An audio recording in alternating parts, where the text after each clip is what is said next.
State versus Sean Combs. We have two women who allegedly sex trafficked. The first is Cassie Ventura, who had a relationship with Diddy from 2007 to 2018 on and off for 11 years. The second is Jane, the pseudonym for Diddy's girlfriend from the period of 2021 to 2024. Now, both women were allegedly sex trafficked, which means that the state wants the jury to conclude that Diddy compelled them to engage in commercial sex. The testimony of Cassie was concluded in 4 days. That includes direct, cross, redirect, recross. All of that was wrapped up by Friday at the end of our first week of trial. In stark contrast, Jane's testimony seems like it's going to go for a week. This just is dragging on. And her relationship is roughly a third the length of period of time as that of Cassie's. You might be wondering, why is it that her testimony is taking so much longer?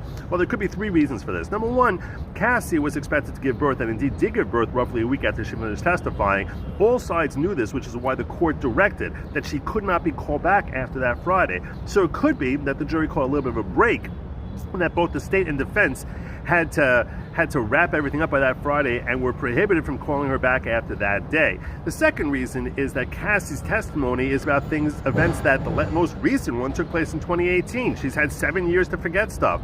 So she likely does not recall the day-by-day tyranny that she allegedly underwent while being in a relationship with Diddy, whereas Jane seems to be giving us practically a daily diary. But the third and perhaps most significant reason is that Jane seems far more conflicted.